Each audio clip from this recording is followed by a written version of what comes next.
ہم وہی کہیں گے جو ہمارا دین ہم کو بتاتا ہے، عمل کرو تو تمہارا بھلا ہے۔ آپ لوگ جھوم کے درود پاک پڑھ لیں۔ اللہم صلی علی سیدنا و شفیعنا و حبیبنا مولانا محمد مبارک وسلم، صلاۃ و سلام علیک یا رسول اللہ صلی اللہ تعالی علیہ وسلم۔ سب سے پہلے تو میں آپ تمام حضرات کو مبارکباد دیتا ہوں کہ آپ بھی قابل مبارکباد ہیں اور آپ کے جو والدین ہیں وہ بھی قابل مبارکباد ہیں۔ فتنوں کے اس دور میں جب ہر شخص اپنے فیوچر کے لیے پریشان ہے اور اس دھن میں مگن ہے کہ میرا بچہ کیا کھائے گا، کیا کمائے گا، کہاں رہے گا اور کیا کرے گا، اس مادیت کے دور میں بھی آپ کے والدین نے آپ کے فیوچر کے لیے جس لائن کا انتخاب کیا، اس میں وہ بھی قابل مبارکباد ہیں، آپ بھی قابل مبارکباد ہیں۔ اور میں خود اگر اپنی بات بتاؤں تو بچپن سے لے کر کے آج تک، یعنی دینی لائن میں آنے تک جن لوگوں نے میرے ساتھ میں زندگی گزاری، جب ان کے ساتھ میں بھی ہم لوگ بیٹھتے ہیں تو فخر کے طور پر اس بات کو ہم بیان کرتے ہیں کہ الحمدللہ ہمارے والدین نے ہمارے لیے جس لائن کا انتخاب کیا وہ اس لائن سے کئی زیادہ بہتر ہے جس لائن کا انتخاب آپ کے والدین نے آپ کے ساتھ میں کیا، اس لیے کہ وہ لوگ آج دنیاوی لائن میں پیسہ کما رہے ہیں، ان کا وقت آج پیسہ گننے میں صرف ہوتا ہے، وہی ہمارا وقت جو ہے اللہ کا شکر ہے کہ قرآن و سنت کے اوراق کو جو ہے وہ پلٹنے اور کچھ سیکھنے اور سمجھنے کے اندر صرف ہوتا ہے۔ یہ بتاؤ کتنا بڑا فرق ہے یہ۔ اور ابھی آج کل کے جیسے حالات چل رہے ہیں، خاص طور سے درس نظامیہ کے جو طلبہ یہاں پر موجود ہیں ان سے میں یہ بات ضرور جو ہے فورس کے ساتھ میں کہوں گا کہ آنے والا وقت اپنے ساتھ میں بہت کچھ فتنے لے کر کے آ رہا ہے، اور آنے والے وقت کے اندر جس طرح کی صلاحیت والے علماء کی ضرورت ہے، اگر ایسے باصلاحیت علماء اگر قوم کو میسر نہ آئے تو آنے والے وقت کے اندر اہل سنت و جماعت کو بہت بڑے خسارے سے دوچار ہونا پڑے گا۔ اور میں یہ اس لیے کہہ رہا ہوں کہ آج کل باطل اپنی پوری قوت کے ساتھ میں اور اپنی پوری صلاحیتوں کے ساتھ میں میدان میں اترا ہوا ہے، اس طرح سے ہماری طرف سے اگر اچھے طلبہ میدان میں آ کر کے کام کرنے والے تیار نہ ہوئے تو یہ بہت بڑا نقصان ہوگا۔ یہ آپ قوموں کی تاریخ آپ پڑھیں، دنیا میں بے شمار مذاہب آئے، کئی ادیان آئے، لیکن جب ان کا رہبر و رہنما چلا گیا تو اس کے بعد میں مذہب یا تو تبدیل ہو گیا یا مٹ گیا اور صرف تاریخ کے صفحات میں اس کا نام باقی رہ گیا۔ لیکن اسلام جو آج اپنی پوری تابانی کے ساتھ میں موجود ہے، اور میرے آقا صلی اللہ تعالی علیہ وسلم کے دنیا سے پردہ کیے ہوئے تقریباً 1450 سال کا جو عرصہ گزر گیا، اس کے باوجود بھی جس اپنی اصلی صورت کے اندر اسلام کل موجود تھا آج بھی موجود ہے، اس کی بڑی وجہ کیا ہے؟ تو اصحاب فکر و نظر نے اس کی ایک بڑی وجہ یہ بتائی ہے کہ اس سے پہلے جو مذاہب مٹ گئے اس کی وجہ یہ تھی کہ ان مذاہب کے رہنماؤں کے جانے کے بعد میں ان مذاہب کو آگے بڑھانے والا، ان کی تعلیمات کو محفوظ رکھنے والا کوئی ایسا شخص موجود نہیں تھا، یا موجود تھے تو ایک زمانے تک موجود رہے، بعد میں ختم ہو گئے، اور باصلاحیت لوگ موجود نہ تھے، اس کی وجہ سے وہ دین یا تو مٹ گئے یا تبدیل کر دیے گئے۔ اسلام اپنی پوری اصلی شکل و صورت کے ساتھ میں جو موجود ہے اس کی بڑی وجہ یہی ہے کہ ہر دور کے اندر اسلام کو ارباب دعوت و عظیمت میسر آئے۔ ایک شخصیت جاتی تھی، دوسری اس کی جگہ موجود ہوتی تھی، دوسری جاتی اور تیسری موجود ہوتی تھی۔ اور آپ کو یہ تو پتہ ہی ہے کہ جو شخصیات جو منشا صعود پر جو آتی تھی وہ کہاں سے آتی تھی؟ انہی مدارس سے تو آتی تھی۔ جو بھی اسلام کی تعلیمات کو آگے بڑھانے کے لیے لوگ آتے رہے وہ سب کہاں سے آتے رہے؟ انہی مدارس سے جو ہے وہ طلبہ جو ہے وہ پیدا ہوتے رہے اور میدان کے اندر آ کر کے اسلام کی صحیح تصویر کو دنیا والوں کے سامنے رکھتے رہے۔ تو اس کا مطلب کیا ہوا کہ ہر دور میں اچھے مدارس رہے، اچھے طلبہ رہے، اسلام کی صحیح طور پر ترجمانی ہوتی رہی۔ لیکن اگر آج ہم نے اس نقطے پہ غور نہ کیا اور اس زمانہ طالب علمی کے اندر اچھی طرح محنت کر کے آنے والے وقت کے اندر اسلام کی خدمت کا جذبہ اپنے اندر نہ رکھا تو کہیں ایسا نہ ہو کہ آنے والے وقت میں اسلام کو جن افراد کی ضرورت ہے، اہل سنت و جماعت کو خاص طور سے جن افراد کی ضرورت ہے، اس کی کمی کی وجہ سے ہمیں بہت بڑے خسارے سے دوچار ہونا پڑے۔ تو عزیز طلبہ، میں آپ لوگوں سے یہ بڑے پرزور انداز کے اندر اپیل کرتا ہوں، آپ لوگ اپنے وقت کی قدر کریں۔ آپ لوگ طالب علم ہیں، آپ لوگ طالب علم ہیں نا؟ طالب کا معنی کیا ہوتا ہے اس کو آپ سمجھ لیں تو میرے خیال سے آپ کو اپنے طالب علم ہونے کا صحیح معنی سمجھ میں آئے گا۔ طالب جو بندہ کسی چیز کا ہوتا ہے اس کی ایک بڑی پیاری مثال ہے خانقاہ ماہرہ مطہرہ کے ایک عظیم بزرگ، غالباً شاہ برکت اللہ یا ان کے بعد کی کوئی شخصیت ہے، مجھے نام یاد نہیں آ رہا، ان کی بارگاہ میں کوئی گیا تھا اور اس نے جا کر کے کہا تھا کہ حضور میں بڑی کوشش کرتا ہوں، بڑے چلے کرتا ہوں، بڑے مجاہدے کرتا ہوں، لیکن میرے اوپر در مولا کھلتا نہیں ہے. یعنی ولایت کے جس منصب پہ وہ داخل ہونا چاہتا تھا، جس دروازے میں وہ داخل ہونا چاہتا تھا، وہاں تک نہیں پہنچ پا رہا. آپ کی بارگاہ میں آیا، آپ نے فرمایا آج رات تم قیام کرو یہیں پر، کل میں تمہارے سوال کا جواب دوں گا. آپ نے اسے خانقاہ کے اندر ٹھہرا دیا، وہ خانقاہ کے اندر جا کر کے رک گیا.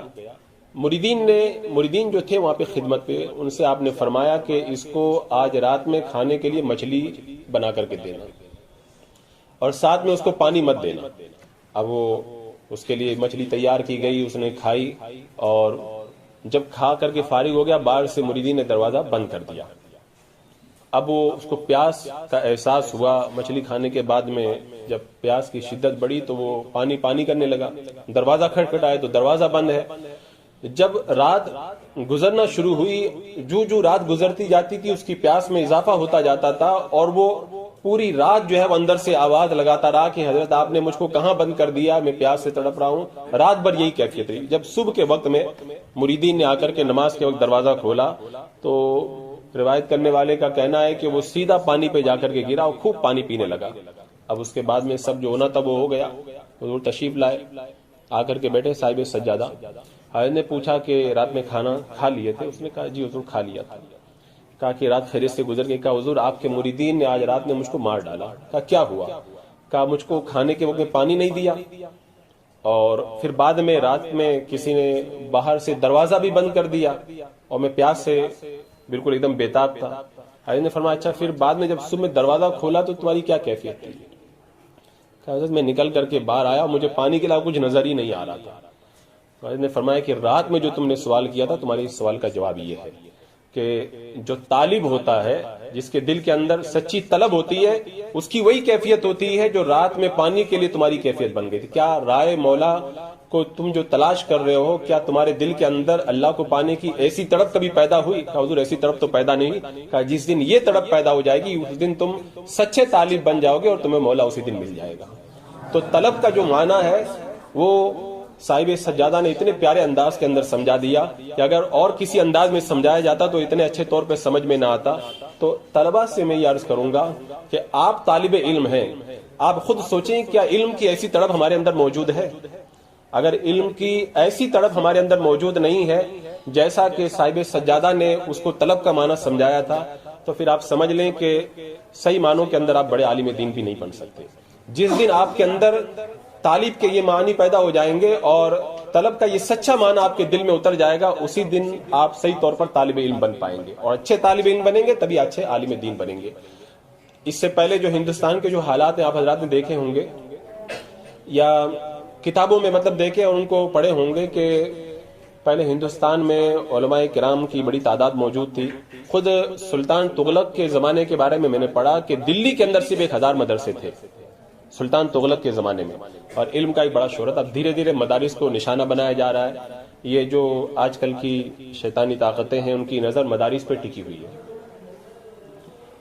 عرب ممالک اور شیعہ ممالک وغیرہ میں ان لوگوں نے تجربات کیے ہیں اور ان تجربات کو وہ ہندوستان کی سرزمین پہ دہرانا چاہتے ہیں اور ان کو پتہ چل گیا ہے کہ بر صغیر ہند و پاک میں جو تدین پایا جاتا ہے یہ تدین ہمیں دوسرے ممالک کے اندر کہیں نظر نہیں آتا. آپ جا کے دیکھ لیں خانہ کعبہ میں لوگ خانہ کعبہ کی طرف پیر لمبے کر کے بیٹھ بھی جاتے ہیں، قرآن پاک زمین پہ رکھ دیتے ہیں. آپ نے وہاں پہ دیکھا ہوگا کہ نماز پڑھتے پڑھتے موبائل پہ بات بھی کر لیتے ہیں. جن لوگوں نے جو ہے وہ وہاں کے حالات کو سنا انہیں پتا ہے. تو ان کو پتا ہے کہ تدین جو عرب ممالک میں نہیں ہے، ادھر شیعہ ممالک میں نہیں ہے، وہ تدین ہمیں بر صغیر ہند و پاک میں ملتا ہے اور ان کی نظر اس تدین کو ختم کرنے پہ. تدین کہاں سے پیدا ہوا؟ انہیں پتا چلا علماء کی وجہ سے. علماء کہاں سے پیدا ہوا؟ مدارس سے. تو اب مدارس کو ٹارگیٹ بنایا جا رہا ہے. تو یہ آنے والا وقت اپنے اندر بہت کچھ فتنے لے کر کے آ رہا ہے. میں آپ سے اس لیے یہ اپیل کر رہا ہوں کہ آپ لوگ بڑی محنت کریں، اس لیے کہ آپ کا مقابلہ آنے والے وقت کے اندر بہت ساری جو ہے وہ ان شیطانی قوتوں سے ہے. اچھی صلاحیتیں اگر آپ کے پاس میں نہیں ہوں گی تو آپ کوئی بڑا کام انجام نہیں دے پائیں گے. اور اس کے لیے میں آپ لوگوں سے ایک ضروری بات یہ کہوں گا کہ آپ لوگ اپنے وقت کی خوب قدر کریں. یہ اللہ کا کتنا بڑا احسان ہے ہمارے اوپر کہ اللہ تبارک و تعالیٰ نے ہمیں اس راہ کا جو ہے وہ طالب بنایا, کسی اور راستے میں ہم لوگ نہ پڑے. اور یہ ایسی راہ ہے, مجھے یاد آتا ہے حضرت عبداللہ ابن مبارک رضی اللہ تعالیٰ عنہ سے کسی نے کہا تھا کہ حضور آپ اتنے بڑے محدث ہیں پھر بھی تجارت کرتے ہیں, آپ کو تو حدیث کا درس دینا چاہیے, اور وہ آپ دیتے بھی ہیں, لیکن اپنا سارا وقت اگر آپ اس میں صرف کریں تو بہت بڑا کام ہو جائے گا. حضرت عبداللہ ابن مبارک نے جو جملہ کہا تھا, جب کبھی کبھی اس کو میں سوچتا ہوں تو مجھے احساس ہوتا ہمارے بزرگوں کو کتنی طلب تھی علم کی, اور وہ کتنا خیال رکھتے تھے علم کے طلبگاروں کا. فرمایا میں بھی سوچتا ہوں کہ تجارت بند کر دوں, لیکن جب مجھے خیال آتا ہے کہ مدارس کے طلبہ کی میں اپنی تجارت کے ذریعے جو امداد کرتا ہوں, اگر میں نے تجارت بند کر دی تو ان مدرسوں کا کیا ہوگا, تو میں اس لیے تجارت کرتا ہوں تاکہ دین کا یہ کاروبار اسی طرح آگے چلتا رہے. تو ہمارے بزرگوں نے اتنی تڑپ رکھی, کیوں؟ تاکہ علم دین آگے بڑھے. اس کے لیے اگرچہ ہمیں علم حدیث کے اندر وقت کچھ کم دینا پڑے, لیکن ہم کاروبار بھی کریں گے, لیکن مدارس کو آگے بڑھے. حضرت ابراہیم ابن ادہم رضی اللہ تعالیٰ عنہ نے ایک موقع پہ کہا تھا کہ اے مالداروں, تم لوگ سمجھتے ہو ہمارے کاروبار چل رہے ہیں, یہ ہماری ہوشیاری کی وجہ سے چل رہے ہیں. فرمایا نہیں, تمہارے کاروبار تمہاری دانائی اور تمہاری ہوشیاری کی وجہ سے نہیں چل رہے ہیں, یہ کاروبار اس لیے چل رہے ہیں کہ تم اپنی کمائی میں سے جو طلبہ علم دین کی خدمت کرتے ہو, پھر ان کی دعاؤں کی برکت سے اللہ تبارک و تعالیٰ تمہارے کاروبار کو آگے بڑھاتا ہے.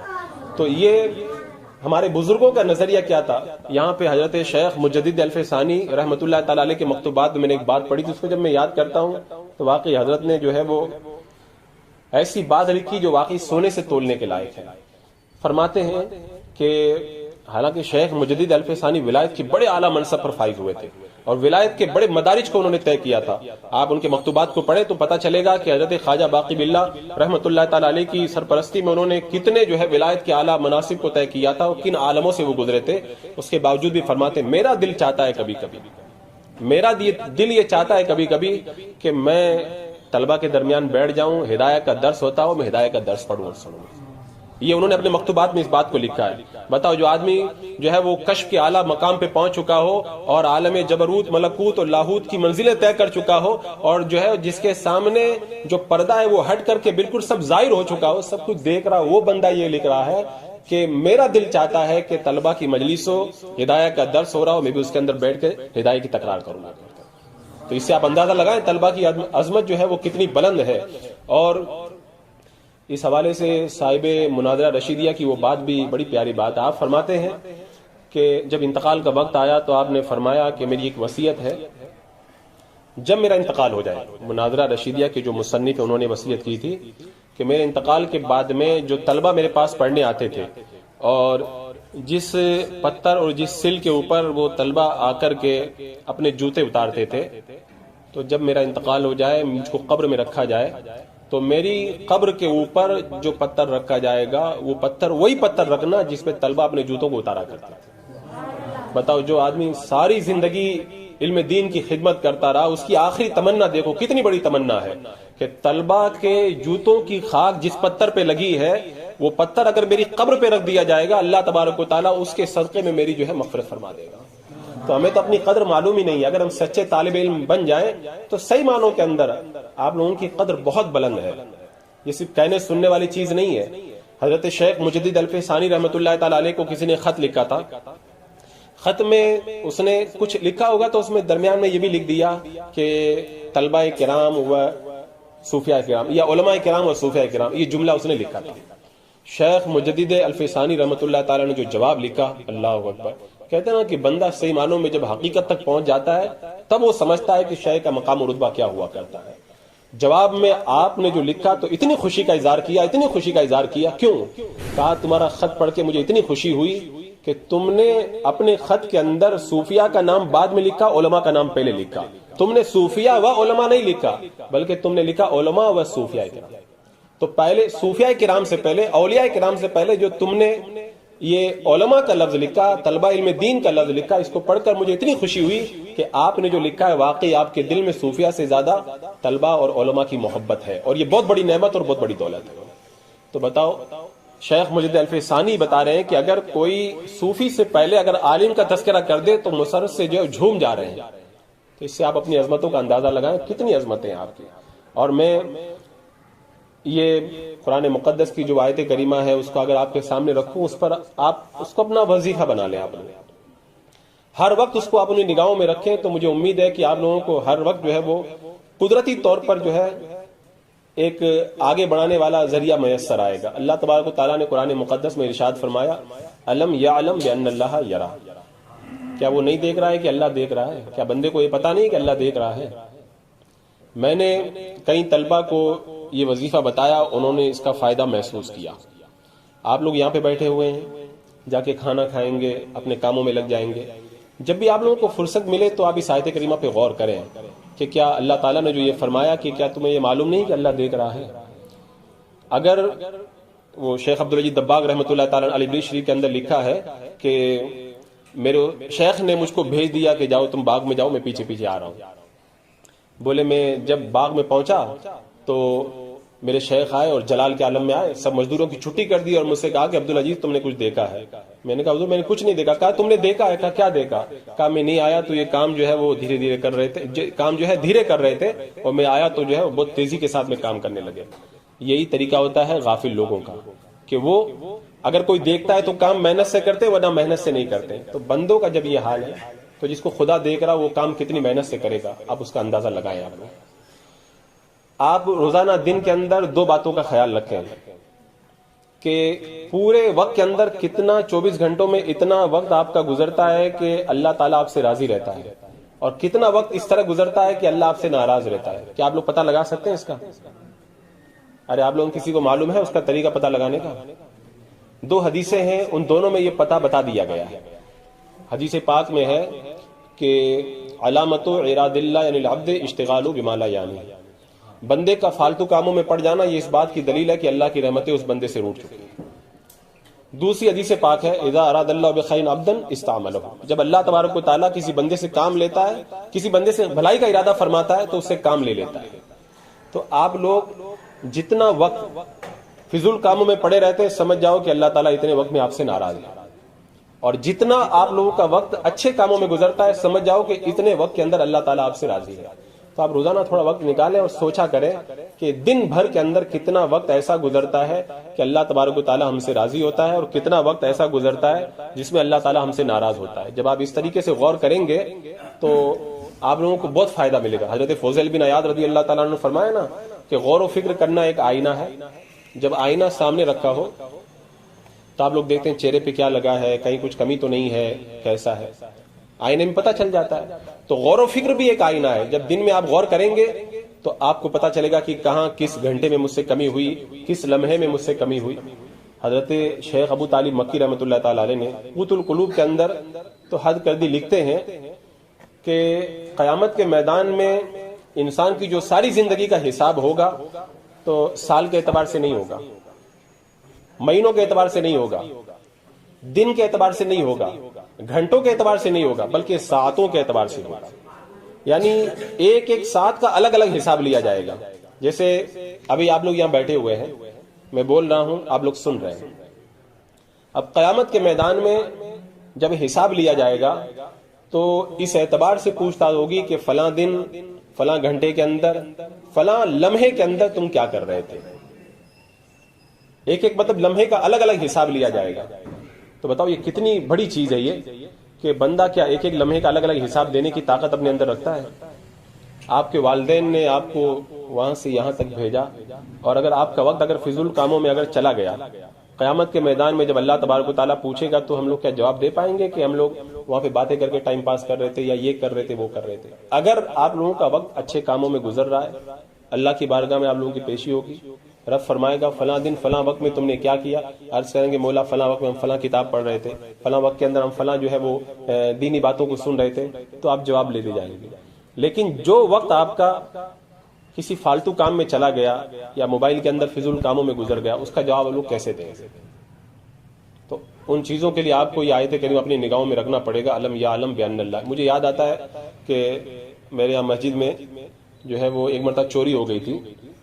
کوئی کسی کا چپل اٹھا کے لے گئے تو وہ آدمی پیچھے پڑ گیا. اس نے کیا کیا کہ کہا کہ سی سی کیمرے میں آپ لوگ تلاش کرو، دیکھو کہ کون میرا چپل لے کر کے گیا ہے. تو اب میں 2 دن تک دیکھتا رہا. وہ سب CC کیمرے والے آتے تھے اور وہ آ کر کے وہ فلاں وقت کو نکالتے نماز کے وقت میں اور سیکنڈ نکالتے. اس کے بعد میں کبھی زوم کر کے دیکھتے, کبھی سائڈ شو لے کر کے دیکھتے کہ کون آ رہا ہے, کیسے جا رہا ہے, کیسے گھس رہا ہے. تو اس دن مجھ کو ایک بڑا جھٹکا لگا تھا. میں اس کو دیکھا 2 دن تک, تو ایک دن میں بیٹھ کے سوچنے لگا کہ ایک بندہ چوری کیا یہاں پر, ایک جوتا اٹھا کر کے لے گیا, تو یہ سب پیچھے پڑے ہوئے ہیں اور اس کو بار بار دیکھ رہے ہیں, زوم کر کے دیکھ رہے ہیں, الگ الگ طریقے سے اس کو گھما گھما کے دیکھ رہے ہیں. خدا نہ کرے اگر وہ چور اگر اسی محلے کا کوئی نکل آیا اور سب کو پتا چل گیا کہ فلاں نے چرایا ہے, تو اس کی کتنی بے عزتی ہوگی, کیا وہ محلے میں رہنے کے لائق رہ جائے گا. تو میں نے سوچا کہ ایک اگر چھوٹا سا اگر جرم کوئی کر دے اور پتا چل جائے تو شرم سے پوری زندگی بندہ جو ہے وہ سر نہیں اٹھا سکتا. قیامت کے میدان میں جب ساری زندگی کا سب کچھ کھولا جائے گا, پتہ نہیں کیا کیا ہم لوگوں نے کیا ہے, سب کھولا جائے گا, تو اس وقت کیا ہم لوگ کیا اللہ کی بارگاہ میں کھڑے ہو پائیں گے.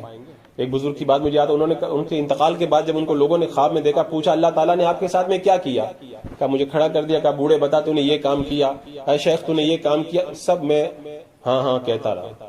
آخر میں وہ فرماتے ہیں کہ مجھ سے اللہ تعالیٰ نے فرمایا بوڑھے تو نے یہ کام کیا, تو میں چپ ہو گیا, میں نہیں بول پایا, مجھے شرم آئی. فرماتے ہیں کہ بار بار مجھ سے یہ سوال ہوتا رہا. غالباً روایت میں یہ ہے کہ انہوں نے کہا کہ 3 سال تک میں ایسے ہی کھڑا رہا وہاں پہ اللہ کی بارگاہ میں. میں ہاں کہہ ہی نہیں, مجھے شرم کی وجہ سے میں ہاں کہنے کی طاقت ہی نہیں رکھتا تھا, یہاں تک کہ شرم کی وجہ سے میرے جو چہرے کا گوشت ہے وہ گل کر کے گر گیا اور میں شرمندہ وہیں رب کی بارگاہ میں کھڑا رہا. پھر 3 سال کے بعد اللہ کو رحم آیا کہ جا بوڑھے میں نے تیری مغفرت کر دی. اب اس بزرگ سے پوچھا گیا کون سا اتنا بڑا جرم کر دیا تھا کہ سارے جرائم کا تو اعتراف کر لیا اور ایک جرم میں ہاں نہ کہہ سکے. کہ ایک بار میں نے خوبصورت بچے کو بری نظر سے دیکھ لیا تھا, جب رب نے مجھ سے پوچھا کہ تو نے دیکھا تھا تو مجھے شرم آ گئی, میں ہاں نہ کہہ سکا. اب آپ سوچیں اتنے چھوٹی وہاں پہ بال کی کھال نکالی جائے گی اور اتنا سخت معاملہ ہوگا. اگر ہم اپنا وقت ایسے ضائع کر دیں تو اللہ کی بارگاہ میں ہم لوگ کیا جواب دیں گے جا کر کے. ضرورت ہے اس بات کی کہ ہم لوگ پڑھیں اور اس پر عمل کریں, نہیں تو وقت تو گزر رہا ہے, لوگوں کی زندگیاں ختم ہو جاتی ہیں, قبروں کے نشان بھی مٹ جاتے ہیں. حضرت داتا گنج بخش رحمۃ اللہ تعالی علیہ نے آخری وقت میں فرماتے ہیں کہ میرے مرشد نے مجھ سے کہا تھا کہ دیکھو میں دنیا سے جا رہا ہوں, کچھ بھی نہیں میرے ساتھ میں, کوئی مجھ کو کام نہیں آ رہا ہے, اور صحیح ہے جو کرنا ہے ہمیں خود کر کے جانا ہے. تو آپ لوگ آج سے یہ پختہ ارادہ کر لیں کہ ہماری زندگی کا جو لمحہ گزرے گا یا تو طبعی ضروریات میں گزرے گا یا پھر شرعی کاموں کے اندر گزرے گا. فالتو اپنا وقت ہم لوگ ضائع نہیں کریں گے. وقت اگر ضائع ہو گیا تو سمجھ جاؤ کہ یہ بہت بڑا نقصان ہے. یہ آنے والے وقت کے اندر جو محراب و ممبر کی جو زینت بنیں گے وہ آپ ہی لوگوں میں سے ہوں گے, جو فتویٰ نویسی کریں گے مفتی وہ آپ ہی لوگوں میں سے ہوں گے. سب بھئی آج جو یہ علماء پڑھا رہے ہیں, جو سب کچھ مضامین لکھ رہے ہیں, جو اسلام مخالف طاقتوں کا جواب, سب کہاں ہیں؟ سب پہلے وہی تو تھے جو یہاں درسگاہ میں بیٹھ کے پڑھا کرتے تھے. اب آنے والے وقت میں آپ ہی لوگوں میں سے سب لوگ نکلیں گے, اور یہ اللہ کا کتنا بڑا احسان ہے. حمداللہ ملا حسن جیسی مشکل کتابیں دال روٹی کھا کر کے بچہ سمجھ جاتا ہے. یہ اپنے بس کی بات نہیں ہے جب تک اللہ تعالیٰ خود نہ عطا فرمائے. یہ اللہ کا کرم ہے. اللہ تعالیٰ نے طلبہ علم دین پر یہ کرم کیا ہے کہ وہ سوکھی روکھی کھا کر بھی اتنی مشکل کتابوں کو سمجھ جاتے ہیں جو محلات میں پڑھنے والے جو ہے وہ شہنشاہوں کو بھی سمجھنے کے اندر دقت پیش آتی ہے. تو یہ صرف فضل مولا ہے, اللہ کا کرم ہے کہ اللہ تعالیٰ نے ہمیں ان انعام و اکرام سے ہمیں نوازا ہے. باتیں تو بہت ساری کی جا سکتی ہے, ٹائم چونکہ بڑا مختصر ہے. کیا ٹائم ہو گیا ہے؟ ہاں, یہ اصل میں طلبہ سے گفتگو کرنا یہ خود میرا اپنا ایک شغف ہے میرا یہ, اور میرا اپنا ایک طریقہ تھا کہ میں اپنے مدرسے میں بھی ہر بدھ کو ایک مجلس طلبہ کی رکھتا تھا, ان کے اندر طلبہ سے گفتگو کیا کرتا تھا. آج کافی دنوں کے بعد پھر آپ لوگوں سے مجھے گفتگو کرنے کا موقع ملا. میں نے جو باتیں کی ہیں اگر آپ لوگوں نے سن لیا اور اس کو دوسرے کان سے نکال دیا تو وقت تو ویسے بھی گزرنا ہے, گزر ہی جائے گا. لیکن میں آپ لوگوں سے اپیل کرتا ہوں میری باتوں پہ آپ لوگ توجہ دیں, اور کوئی ایک بات بھی اچھی لگے تو آپ حضرات اس کے اوپر خوب مضبوطی سے جمیں, اور خاص طور سے اہل سنت و جماعت کے جو سچے مسلک پر, جسے اس زمانے میں پہچان کے لیے مسلک اعلیٰ حضرت کہا جاتا ہے, اس پر مضبوطی سے قائم رہیں. آنے والے وقت کے اندر انشاءاللہ آپ ہی لوگ جو ہیں وہ قوم کے ذمہ دار. اللہ تبارک و تعالیٰ میرا اور آپ کا یہاں پر حاضر ہونا قبول فرمائے. السلام علیکم.